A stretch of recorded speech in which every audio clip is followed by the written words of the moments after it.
Hello, welcome to Record Sports Hotline Live, brought to you by NordVPN, the best VPN for watching all of your sporting events when you are abroad. It's a packed show we've got today. I'm delighted to be joined by the one and only Keith Jackson. Keith? Just when you're abroad? Just when you're abroad. Okay. Wow, what did we just see? I don't know what we just saw. I know that you and I spoke at half-time, Daniel, and I don't think either of us were predicting that we'd be having this conversation at that point about a 2-2 draw. For me, Scott, I don't know about you, that today is all the evidence you need as to why Hearts can pull this miracle off this season, because neither of these sides are championship winning material for me. 100%. I just said that to Daniel, Keith, that those two halves of football showed you exactly why neither of these old firm clubs probably deserve to win the title. And but I'm sure we'll talk about it, but the big winners of the day are obviously Hearts and Derek McInnes. Derek must be absolutely rubbing his hands watching that towards the end there. The perfect result for them. It's completely perfect, Scott. I do think, and he might have been sitting a little bit uneasy in his sofa in the first half, because at that point you're looking at Rangers completely dominating a game of football and actually starting to look as if something was happening. You know, Jermaity's 2 goals are astonishing. They should have got the game won in that first half. And I think if you're Derek McInnes, you're thinking, right, they actually starting to look like a real credible challenge here. But the nature of their second half performance was so tepid that, you know, you're absolutely right, Scott. Derek McInnes, from the moment Kieran Tierney scores to get Celtic back into the game, I thought it had 2-2 written all over it, and I'm sure that Derek McInnes would have been sitting on his couch thinking the exact same thing. Yeah, and by the way, Jack, will see if the game had lasted another 5 minutes. Celtic could have won it. Celtic could have won it. They looked like the team. It's a massive missed opportunity for Rangers. You were right, that first half, completely dominant, overpowered Celtic with their strength, physicality, pace. 2 goals were outstanding. The game should have been dead and buried. I mean, at 2-0, we were sitting in the press box here thinking, if Rangers get a third before half-time, this could get messy for Celtic. I mean, Celtic looked defensively at that point gone, and you think this could really be 3-4-5. And the big worry for Rangers and Danny Rowe will be the drop-off in level in terms of performance in that second half is really alarming, I would say. I mean, look, Martin O'Neill made a change, or made a couple of personnel changes at half-time that really worked for them. And Celtic were miles better in the second half. Rangers couldn't get the ball down and play. I think Callum McGregor said it post-match, but me and Michael Gannon were talking about it. In the first half, Celtic were almost trying to get embroiled in a battle with Rangers, which was just crazy. Rangers were always going to win that when it comes to physicality.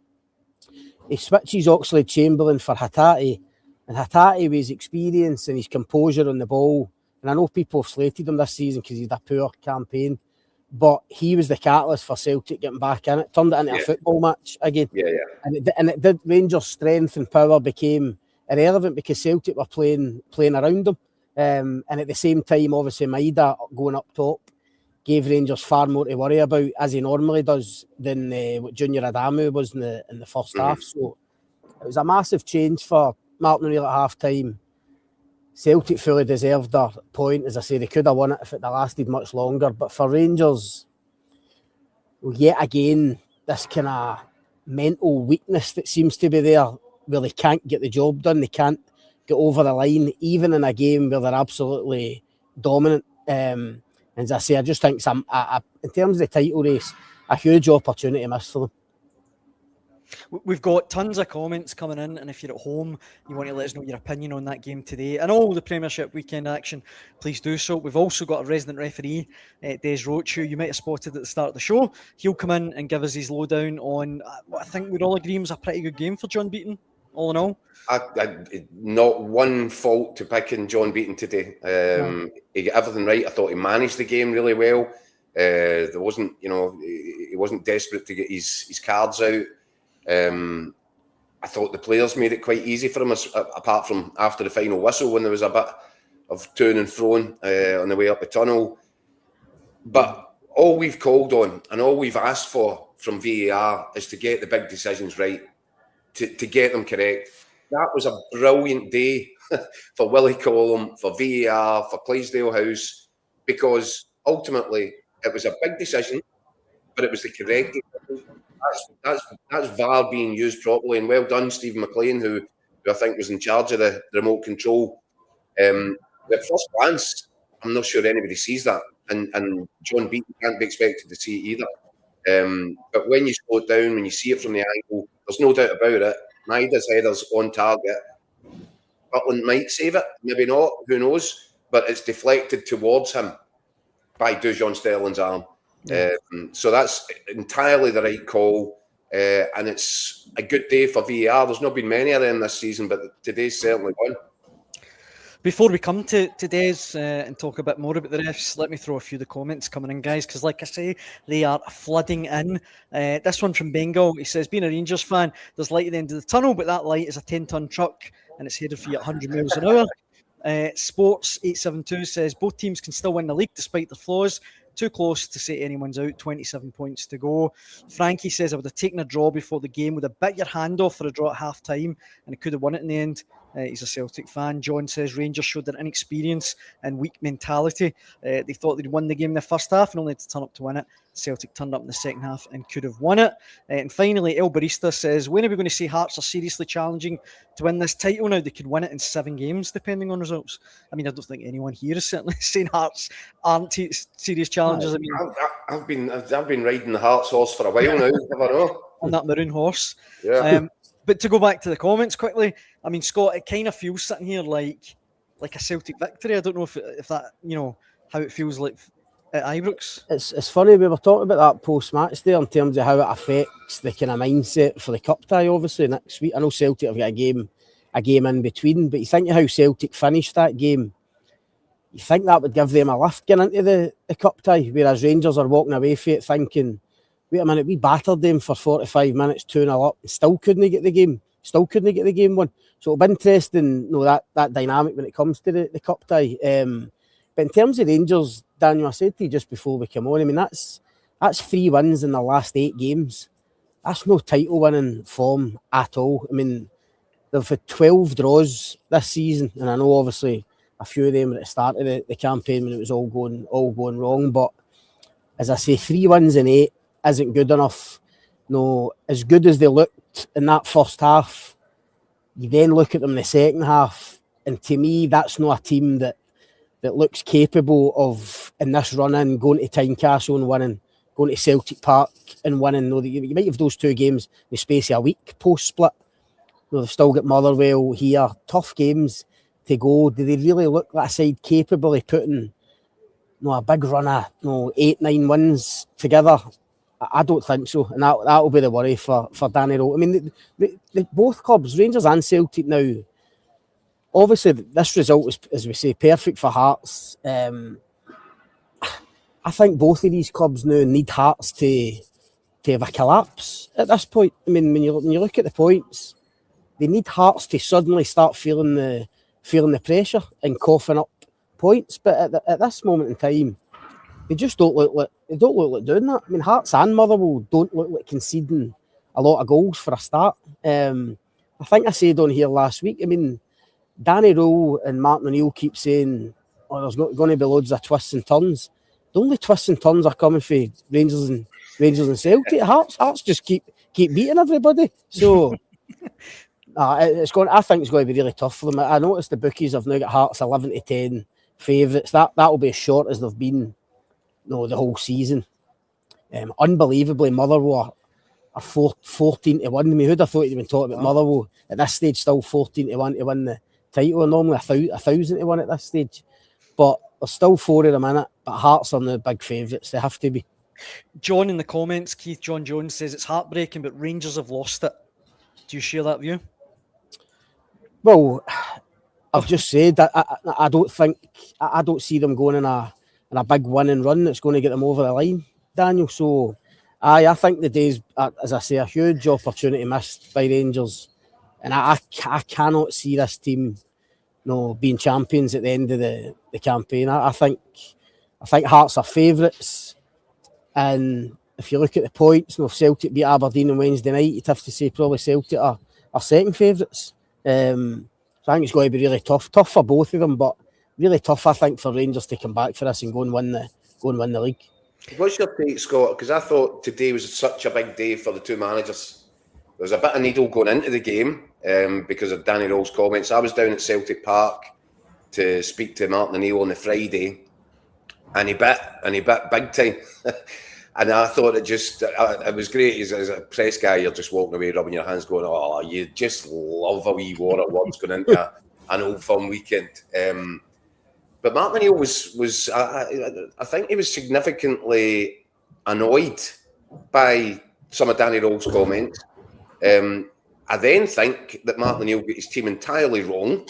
He's starting 11, but makes the big changes at half time. Don't know what he said to the players, but they came out with a completely different mental attitude. From being so passive in the first half, they were really front foot aggressive after the restart. He made changes that changed the entire context of the match itself. And I don't think, and it's not the first time, Scott, I've got to say it, I don't think Danny Rowell's changes made Rangers any better. In fact, they had the opposite effect. He obviously took off Nadiri, which meant he put an extra man into midfield in Diomande. But I just thought that was a sign that Rangers were trying to hold on to what they got. I thought Celtic got encouragement out of that substitution, because Rangers, to me, looked like a side at that point who just wanted the final whistle. They were trying to hold what they had, and they were prepared to give up territory as well. So I don't think that's a great day at the office for Danny Rowell. I think he's been schooled. I agree with a lot of what you've said there, Jack. I think kudos to Martin O'Neill for making the changes at half time. They had a huge impact on the game. We've touched on Hatate's influence, Maeda going up top, and you're right, whatever he said to them, I mean, their attitude was totally different in the second half. I mean, Rangers at the start of the second half had a kind of 3-minute spell where they actually looked as if they're going to go and get the third goal. They started off just like the first half, that's they right. Did, but once Celtic kind of weathered that and started passing it, Rangers got deeper and deeper. And I agree with you that I think the Rangers fans will be disappointed in Rowell is that, you know, as a manager, when you see a game kind of slipping away for you, you then need to influence it, you need to impact it by doing something to stop that happening. I don't think anything Danny Rowell did today stopped it. As I say, the second goal was coming. Everyone could feel it. Everyone could see it now. What he could have done, you can debate. I mean, you're saying about Diomande coming on. I actually thought, I said to Daniel, when Diomande came on, I didn't think he did shore up the midfield. He almost played high up. I mean, he played just off Shamiti, obviously a different profile to Nadiri. But I felt as if Rangers were still trying to go forward at every opportunity and leaving gaps, where in actual fact, I think if you sense a game is getting away from you and the opposition are on top, he could have probably shored it up even more, and made Rangers a bit more defensive, because as I say, I thought the goal was coming. Celtic were getting far too much joy, picking up every second ball. Negrin was getting loads of space in the kind of number 10 position. He obviously sets the first goal up for Tierney. And whereas Sterling and Romans looked brilliant in the first half for Rangers, weren't letting anything get into the box or get down the sides, suddenly there was crosses coming in for wide. The Rangers fullbacks weren't stopping it. They looked fragile in the centre of defence, whereas they looked solid in the first. So I think you're right when it comes to the two managers. Martin O'Neill probably did get it wrong, picking Adamu up front and Oxlade-Chamberlain over Hatate. With hindsight, I'm sure he'd have done it differently. But he fixed it at half time, and when he fixed it, and Rangers and Rowell had to react, I don't think the Rangers manager did that, and the players certainly didn't do it well enough. I tell you what else he did, Dan. Sorry, but no, go on. See the substitution putting on Forrest, 5 minutes to go, and I know people are looking and say it's 2026 and Celtic are still relying on James Forrest, which is an issue with recruitment. I get all that, but James Forrest for me always looks like he can come on and change a game. Even at 34, he's still rapid over 10 yards. And it's him that gets down that right-hand side. And it's him that floats it was like a sand wedge into the 6-yard box for Maeda, from which Celtic get the penalty kick. But they're another big decision, a big moment, a big substitution. And ultimately, it saved the day for Celtic. James Forrest at that age, at that late stage in the game, I thought he at that moment he'd turned the Rangers defence inside out when he got to the byline and put that ball into the box. And Rangers were all over the place; they weren't organised.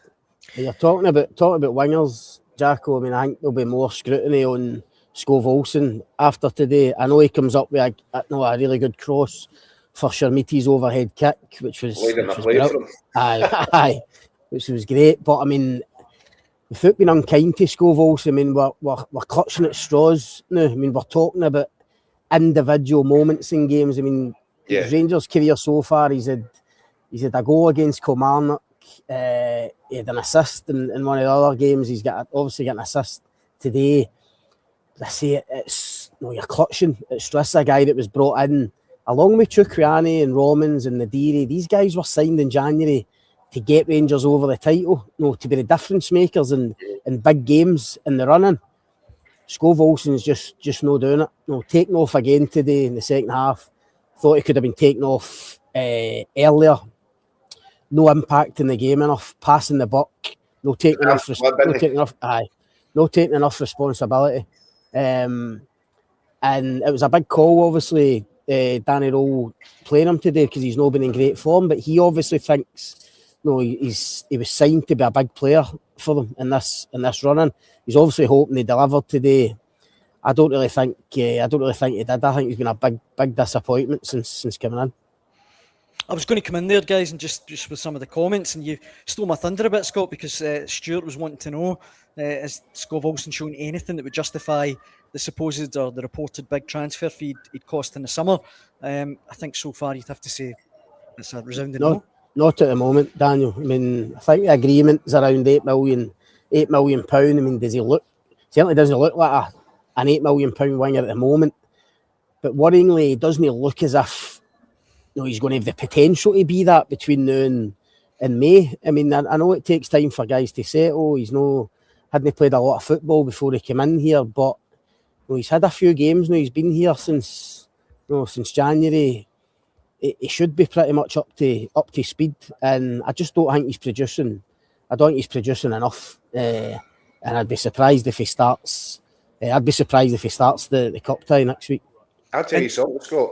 I think Rangers would be better off with Finlay Curtis than Skov Olsen. I agree with that. And I think by letting him go at this point in the season, he was one guy that you know, like I'm talking about James Forrest. You know that he'll impact the game. He'll do something. If you get him on the pitch, he'll do something. And that's what I felt about Finlay Curtis. I think that's a decision that Rangers might rue in the final analysis, that they let him go to Kilmarnock. They brought in Skov Olsen. And you're right, Scott. Skov Olsen is playing on the periphery of games. Yep. At no point so far has he actually went out there, really took a game by the scruff of the neck, terrorised his fullback. He floats around the edges of games. And there are moments, and it was a good cross, but it's a cross into the box. Sharmiti makes the goal by a sensational bit of improv and an overhead kick. So it's not as if you're saying, the cross made that goal. It's just a ball into the area, isn't it? So no, right. He's going through the motions, Jacko. There was even a couple of times in the first half. There was one time, particularly in the first half, where he had the ball in the corner of the Celtic box. And when you watch clips of Skov Olsen before he arrived, that was the position that you seen him in all the time, and he was getting shots off. That was his trademark. Yeah. Driving at people and then curling it into the far corner, getting attempts at goal. He had the ball in the first half, and he squared up his man, and ended up just playing it to Sterling on the outside of him, as if to say, "Well, go and you do something." Is it right back? That's exactly why Skov Olsen was signed, to make things happen in those situations, and when he gets himself into that position, and he's not doing it. I think privately, Rowe will be pretty disappointed with his kind of output so far. We've got plenty of comments coming in on Celtic. Actually, a few talking points for Des, which we'll bring Des in a wee minute. But just to round up on Rangers, it reminds me a wee bit of after Fir Park recently, the comments because Danny Rowe is getting a lot of stick, to be honest. Xanderboy says Rowe showed his inexperience there, had them on the ropes, but made the wrong changes. Didn't change when Celtic were dominating the second half. This one as well, if I can find it, from I can't find it now. It's frozen on me, but he is basically given. Sorry, Brian. Sorry. Danny Rowe's not the answer. Clement did what Danny Rowe has done. Still has so much to learn. Can't win a big game. Rangers now good for fourth. So, well, I actually think interesting, Scott. Scott's analysis there, and sometimes it's easier to get a feel and get the sort of geography of the pitch in your head when you're at the stadium. So Diomande was deployed and played further up the pitch. But remember the change that Danny Rowe made at Celtic Park at half-time in the previous derby, and he played a flat 3. He put Diomande on, I think, at half-time and went to a flat 3 in midfield. And that outnumbered Celtic. And Celtic couldn't get to grips with the game in there because there was too many. I think it was Raskin, Conor Barron and Diomande. And he had that opportunity to do that. And maybe that, had he made that change and put, a flat 3 into the midfield, it would have given Hatate a lot less room to start dominating in there. Yep, I agree. I mentioned there coming on to talk a few things about Celtic, and the perfect man to join us from another part of Ibrox, the one and only Michael Gannon. Mick, we were just saying there, this kind of feels a little bit like a Celtic victory, the way things went today. Yes and no. I didn't realise that Scotty was up here as well. I've just gone up and planked myself in the first seat I could find up the gantry. I know my colleagues about 50 yards on from me. Listen, it'll feel like Celtic kind of got a result today, but it's not really any good to any of them. This draw. What I think it might do for Celtic is a kind of a Damascus moment for them. Once again, Celtic allowed themselves to play a certain game in the first half that isn't the way they've been playing for about 5-6 years. They went direct, long balls, trying to fight their second balls. They're incapable of playing that way. It happened at Tynecastle. It's happened a few times this season against teams that have dragged them into that kind of battle. It doesn't work. As soon as they try and play the regular passing, build-up play, they got a bit of joy. They flooded the midfield. They actually had possession of the ball. They had phases of football. They had combination play. And it got a bit of joy. I think Rangers, completely wet the bed, pardon the expression, second half. Shooting out of sight at half-time. And in the first 5 minutes, second half. But Celtic got a foothold, started playing their own game and got a bit of joy and started believing in themselves. That's the Celtic way they've been playing for a long time. This season, it's been a bit of a mixture of 3 managers and 3 game plans. And now it's got to a point, it's almost a bit kind of unrecognisable. They've got so far from where they actually want to be. But by going back to a kind of tried and tested, I don't know if something's happened at half-time. There's been some sort of conversation saying this is not how this team is built to play. It's not how Cal McGregor plays or Rio Hatate plays or even new guys like Teneke or Kieran Tierney. Stick to what they can do. Let's lump the ball up to Adamu I thought was pretty poor. That's been kind. Abysmal would be more like it. But in fairness to the big fella, launching high balls up to him, that's not his game either. And you think once they're back to playing, when Meda goes through the middle, they have to play football, can't launch it to him.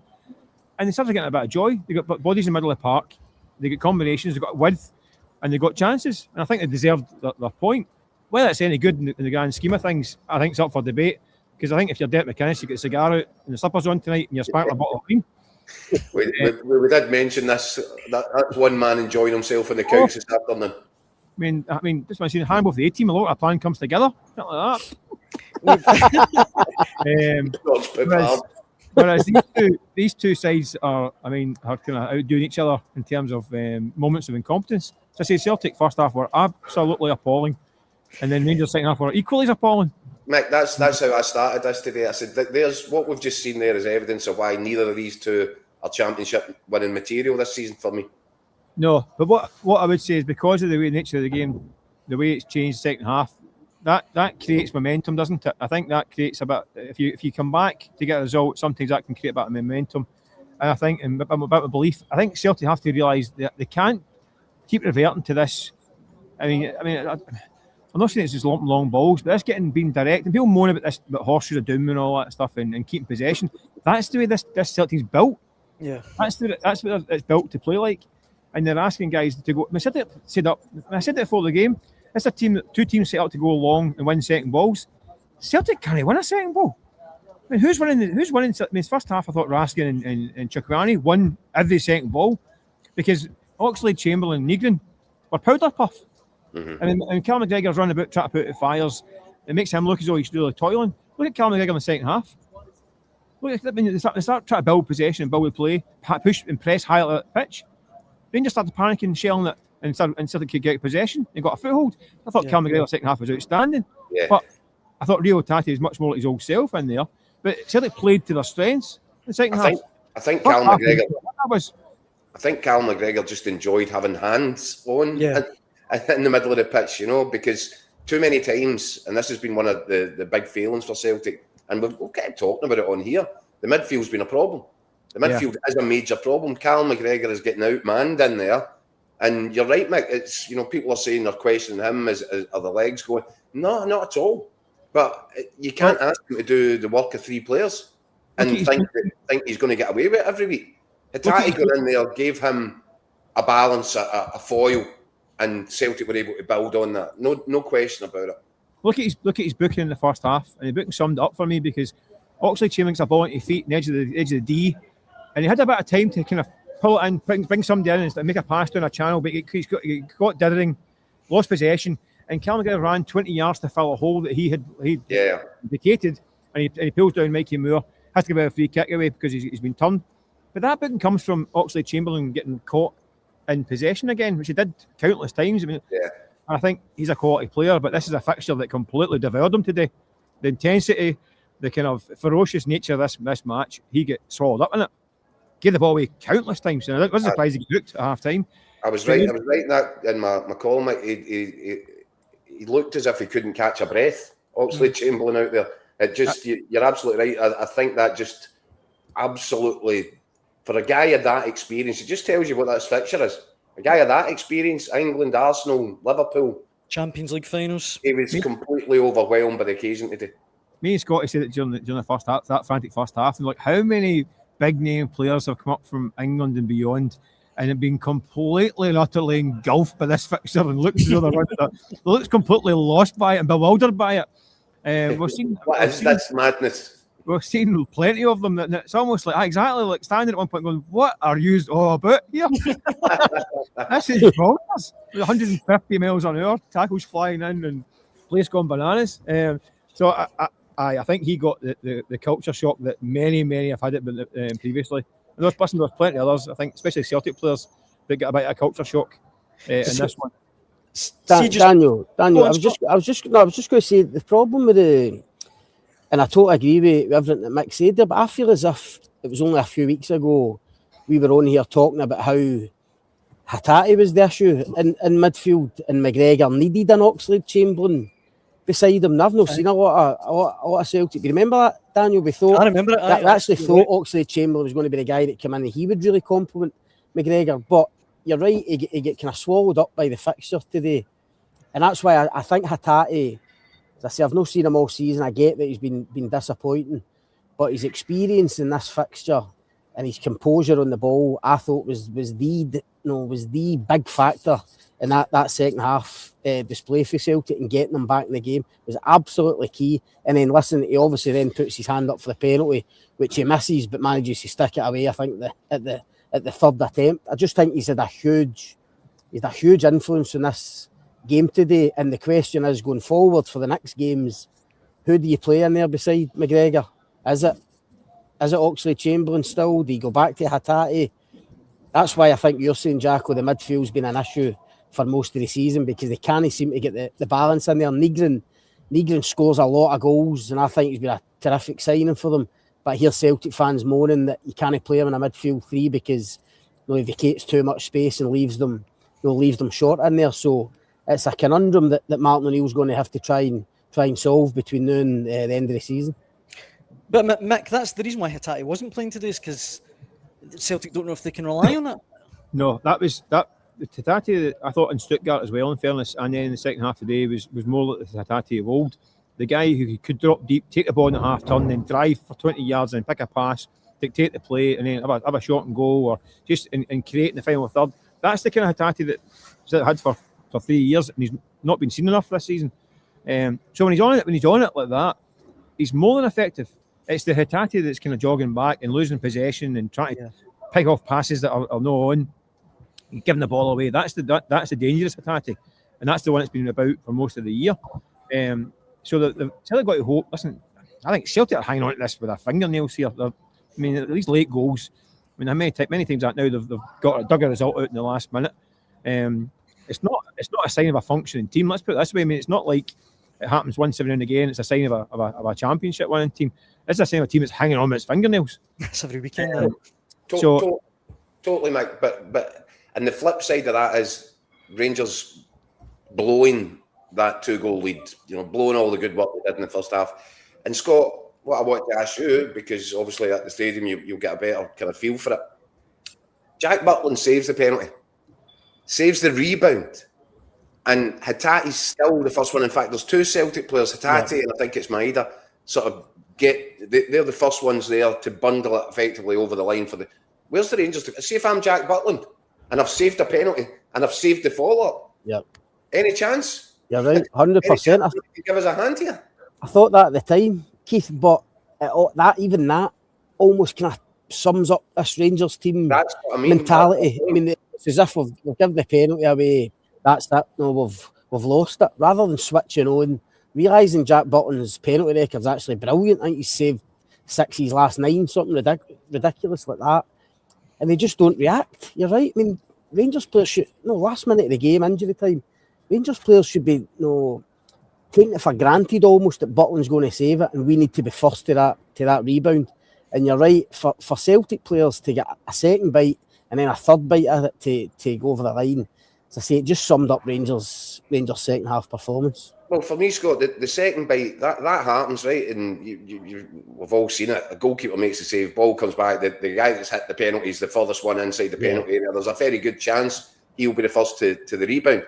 But for Butland to then save that, and then for Maeda to be kind of, he's on Hatate's shoulder as Hatate puts it over the line.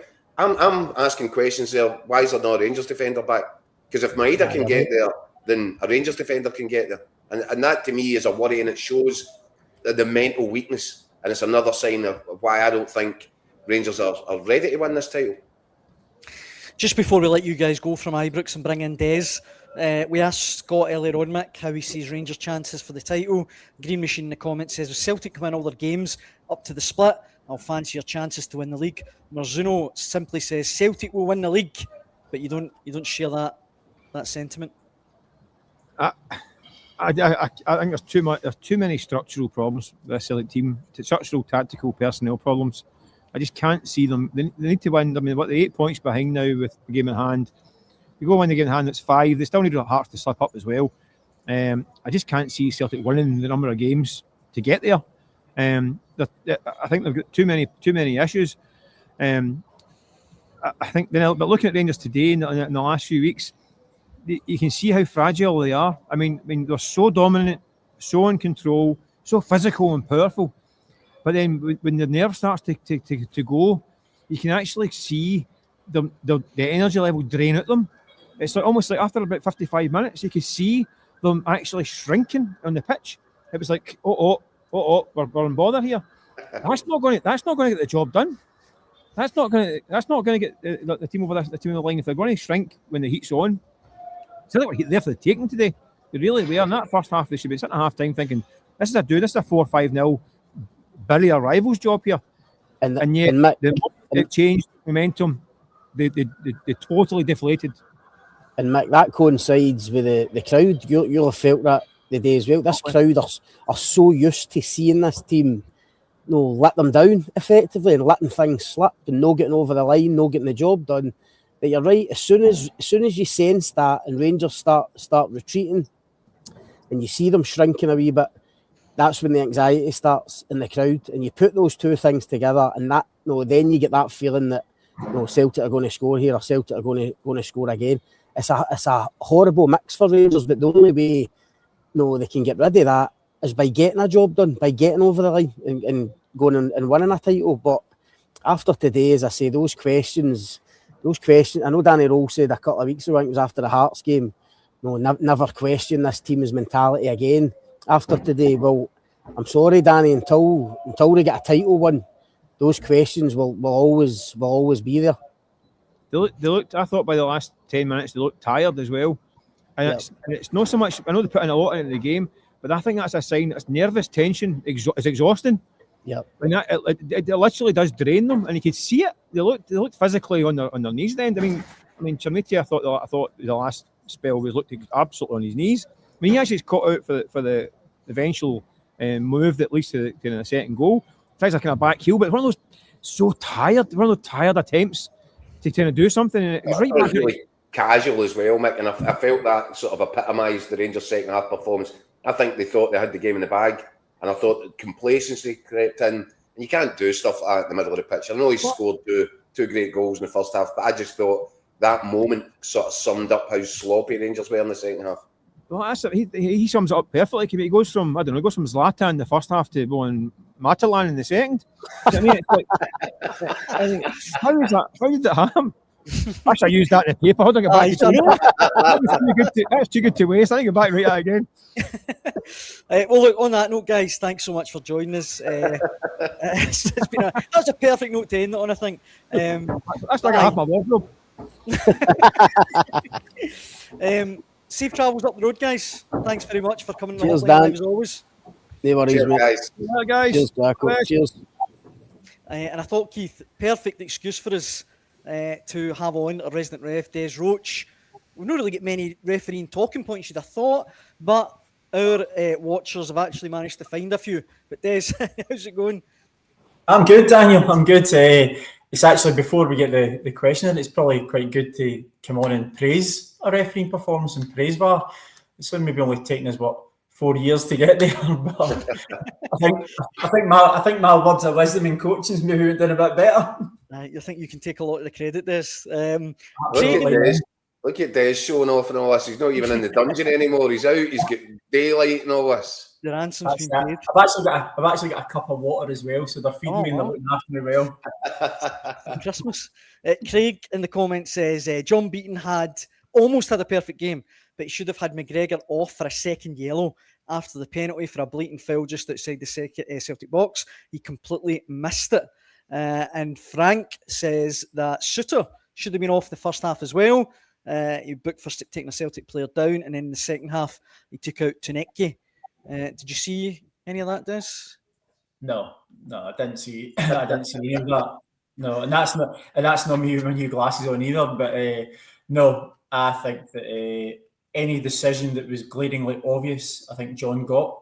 I think he got correct. I can't say there was anything that was left undone.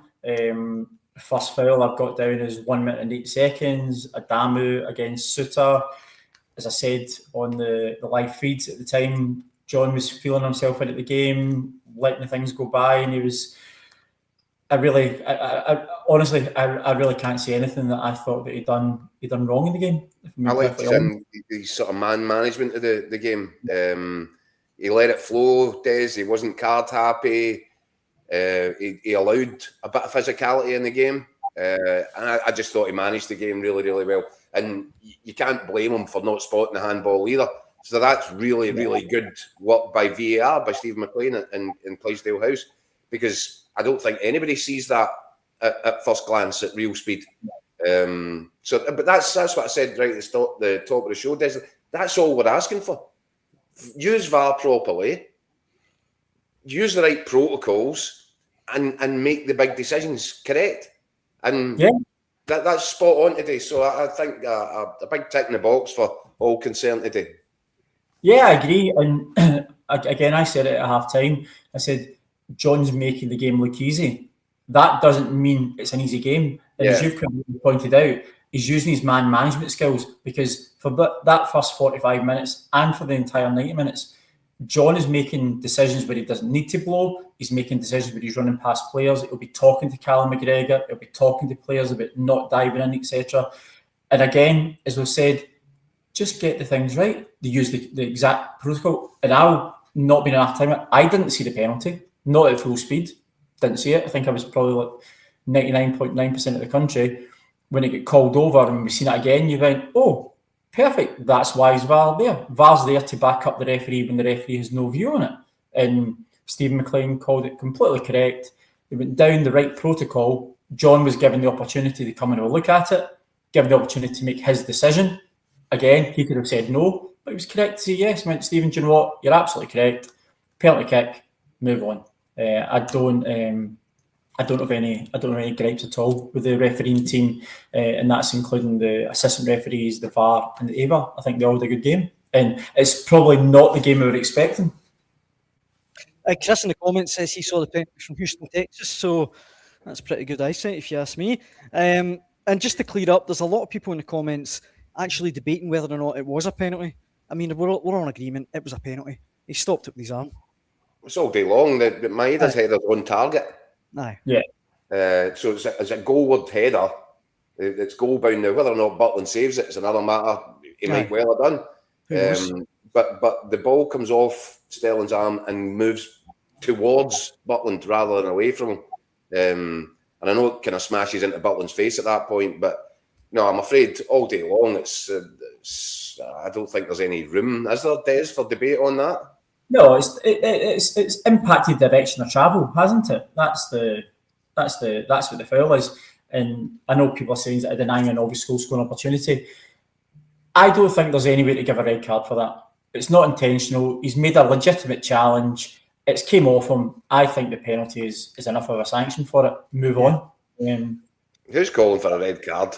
You can see there in the comments, Jill says, explain why no red card for the penalty. Dog so, but no red. That's not acceptable. Of course it's acceptable. Not every foul's a yellow card and not every foul's a red card. You actually have contact. You actually have motions of play as you're going in. And for me, that's just a motion of play. A red card is not on the cards for that. Absolutely not. I mean, I'm struggling, Keith. I love having days on, but I'm struggling to think of any other talking points. Well, let's get it right. Let's get it right, Dan. See, I noticed you've had a haircut. So see, before you went for your haircut the other day, we were all thinking, right, brilliant, we'll get Des on Sunday.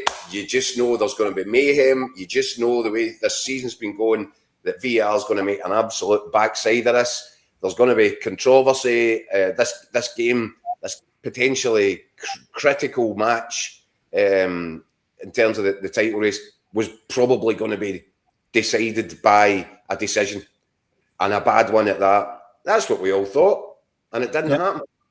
So, and here's a you made easy money this weekend, Des.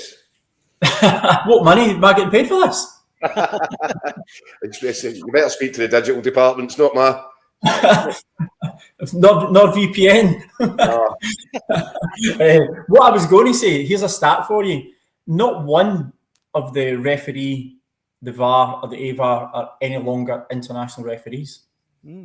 They're all now video assistant referees for UEFA and FIFA. But I also think that it shows you, and Keith and I, and obviously yourself, Danny, we spoke last week about the Livingston Rangers game, putting inexperienced guys into Thunderbolt games when we spoke about the Rangers Livingston. I think this is a perfect example of someone with a wee bit of experience, a bit of knowledge, not diving in, letting the game go ahead, and players recognising him. So I think it's very easy to bash referees, but I think John Beaton and the guys need a bit of applause for that today. Well, look, Des, I'm sorry it's a flying visit, but thank you so much for joining us on a Hotline Live. I think you've summed up perfectly. No bother at all. And let's hope it's as quiet next week. I was going to say, we've still got another week to negotiate. I'm sure I'll be pestering you again soon. No worries, guys. Have a good Sunday. You too. Cheers, Des. Yeah, bye.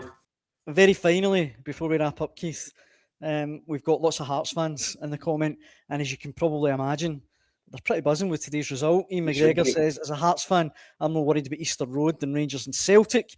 Brian says, people keep saying this is Hearts' only chance. It's only year one of the Tony Bloom 10-year plan. We're here to challenge. McKenna says, Rangers with that, Hearts fans. I've said, and I wrote a column about it. You need to be really careful of that. You cannot go on the assumption that if it doesn't happen this year, don't worry about it. It will happen the next one, or it will happen the one after that. That's not the case. The stars are aligning here. This is an opportunity that Hearts have to reach out and grab. I have got no doubt that Hearts have got future years of success to come with Tony Bloom, and the modelling's great, and it'll be, they'll take the fight to Celtic and Rangers, over the course of the next decade. So I'm no doubt about it. I don't think they'll ever get an opportunity like this one. And I'm not saying that Hearts are only in first position right now, pole position, because Rangers and Celtic have made a mess of themselves. But I kind of am. There is a bit of that, and you'd be mad to ignore it. And also, what happens with Derek McInnes? They've got Derek McInnes. They've got the right man in the right place at just the right time. They've got Tony. They have to go full tilt now. Don't take a step back. Don't take the pressure off. Don't take any of the heat out of this. Go for it, because you'll never. I genuinely don't know that this opportunity will come around again, no matter how much Hearts improve, and they will improve as time goes on. But so will Celtic and Rangers, you would assume. Yeah, no, absolutely. Just finishing on the Hearts comments. McKenna says Rangers have won only 2 of their last 6 games. Motherwell will have the best form, but to play Celtic and Hearts soon. And Martin's a jambo. He says 2 weeks to give some of their key players some rest. Shanklin and Devlin back, going unsuspiciously too well. And obviously, I think Hearts were meant to be got off to Dubai, but I don't think that'll be on the cards. Probably not a great idea. Probably not with World War III there. And the Canadian Hammer simply sums up by saying, no clue what to expect. This season is mad. I think that sums it up very, very succinctly. Mad as a jar of wasps. It is crazy, but it's brilliant, and it's been breathless. And you know, we keep saying it. You genuinely can't predict from one week to the next where the twists and the turns are going to come, but there will be twists and turns. Of that, you can be absolutely certain. Aye, absolutely. But for today, that brings us to the end of Sunday's Hotline Live, brought to you by NordVPN. Thank you for all the comments. There's been tons again, Keith. They've been brilliant, so thanks very much for everyone contributing. We'll be back to do it all again at 6 p.m. tomorrow night. Hope you can join us then. Keith, it's always a pleasure. Thank you, Dan. Thanks, everybody. Yep, thanks for watching. Hope you can join us tomorrow. Cheers.